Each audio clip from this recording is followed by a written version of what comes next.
welcome back to another Quicklabs video.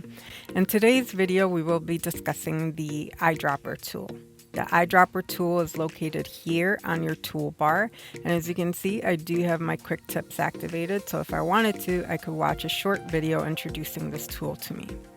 The eyedropper tool does have a shortcut key of I, so you can hit I on your keyboard and activate this tool. Once this tool is activated, our top menu changes to reflect that tool. And if we want to reset the menu, we would just go here to the drop down, the gear, and reset tool presets. Now, the eyedropper tool, what it does is it samples colors from within your image.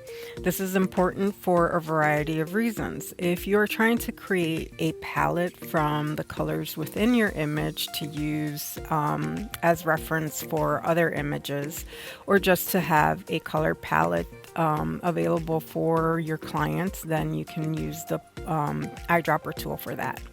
It is also very useful for making sure that your colors are accurate within your image. So if you have products that have to be a specific color, or if you're creating a logo that has to use very specific colors, then you want to make sure that those colors are accurate by using the eyedropper tool.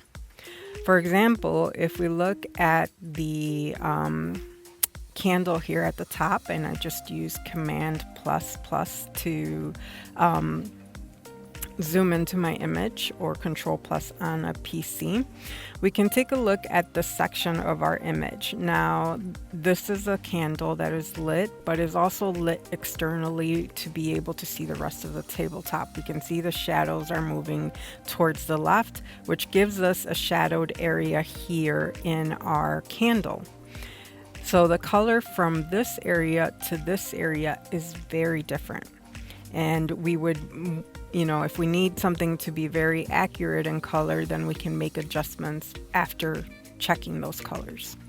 So here at the top, we can see the first drop down gives us a selection on how we would sample the colors.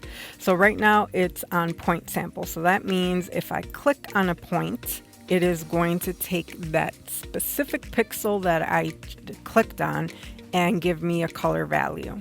It pops it into the foreground value of our color here.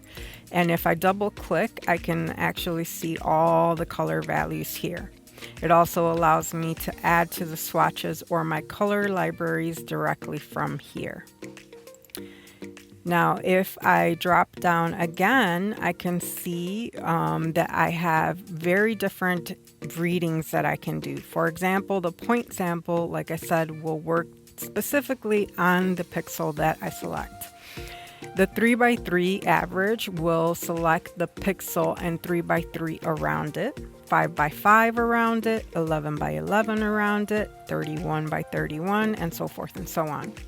So if you want to get a, average reading of like an area, just to make sure that the color values are within the specific range that you want them to be, then you would select something like, 31x31. So then when I click here, it's going to give me an average of all the pixels 31x31 surrounding the pixel that I selected.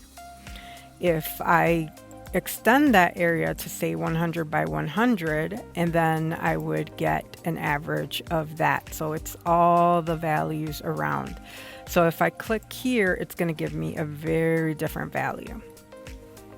And that is how we would use our eyedropper tool.